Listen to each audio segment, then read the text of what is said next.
नमस्कार। आप सभी श्रोतागण का इस नए और आखिरी एपिसोड में निर्मल स्वागत है। जय श्री माता जी। जय श्री माता जी।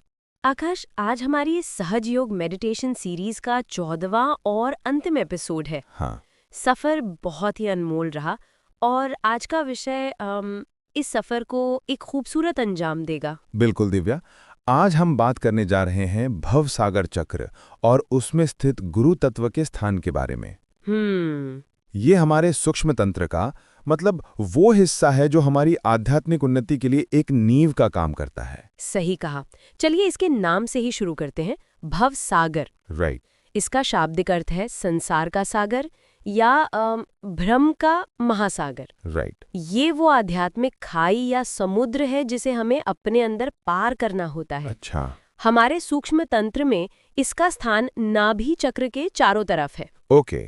सहज योग में इसे द वॉइड भी कहते हैं। हाँ, और ये एक वॉइड यानी कि एक खाली स्थान इसलिए है क्योंकि जब तक हमारी कुंडलिनी शक्ति जागृत नहीं होती तब तक ये स्थान एक अंतराल या गैप की तरह रहता है। ये मायाजाल, हमारी गलत धारणाओं और हमारे अहंकार का वो समुद्र है जो हमें सच्चाई से, परमात्मा से अलग रखता है। और इस समुद्र को पार करने के लिए हमें एक नाविक या एक गुरु की आवश्यकता होती है। राइट। जो हमें सही दिशा दिखा सके। और सहज योग की सबसे अद्भुत बात यह है कि वो गुरु कहीं बाहर नहीं, वाओ, हमारे अंदर ही विराजमान है। अच्छा। इसी भवसागर के क्षेत्र में गुरु तत्व या गुरु का सिद्धांत स्थित है। बिल्कुल, ये गुरु तत्व ही हमें संतुलन, गंभीरता और धर्म देता है। हाँ, श्री माता जी ने बताया है कि गुरु तत्व हमारे अंदर गुरुत्वाकर्षण या ग्रेविटी की तरह है जो हमें स्थिरता देता है। जैसे पृथ्वी की ग्रेविटी हमें जमीन से जोड़कर रखती है, सही, वैसे ही गुरु तत्व हमें अपने मूल सिद्धांतों और सच्चाई से जोड़कर रखता है। हम भटकते नहीं हैं। कितनी सुंदर और गहरी बात है। इसका मतलब जब हमारा गुरु तत्व मजबूत होता है, हाँ, तो हम जीवन की छोटी बड़ी चुनौतियों में डगमगाते नहीं हैं। हाँ, हम अपने ही मास्टर, अपने ही गुरु बन जाते हैं। बिल्कुल, हमारी अंतरात्मा ही हमें बताने लगती है कि हमारे लिए क्या सही है और क्या गलत। एकदम सही दिव्या। और इस गुरु तत्व को मानव जाति में स्थापित करने के लिए समय समय पर इस धरती पर 10 यानी कि 10 महान गुरुओं ने अवतार लिया। अच्छा।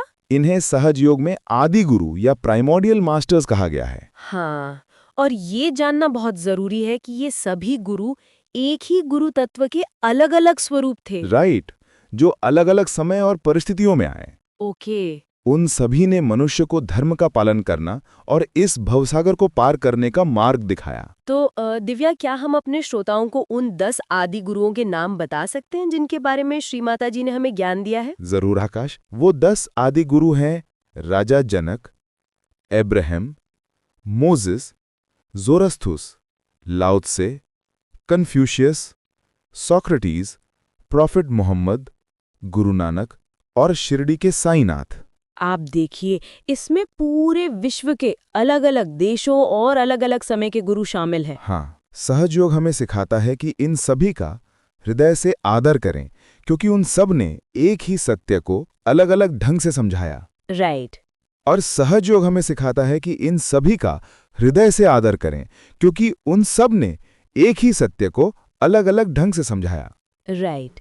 उनका मूल उद्देश्य एक ही था, मानवता को धार्मिकता और संतुलन प्रदान करना। और जब हम सहज योग में ध्यान करते हैं, हाँ, और हमारी कुंडलिनी माँ जागृत होकर ऊपर उठती है, हाँ, तो वो इस भव सागर को, इस वॉइड को अपने प्रकाश से भर देती है। वाओ, वो हमारे अंदर के गुरु तत्व को प्रकाशित कर देती है। हाँ, इसके बाद हमें अपने जीवन की दिशा के लिए बाहर किसी पर निर्भर नहीं रहना पड़ता। सही कहा।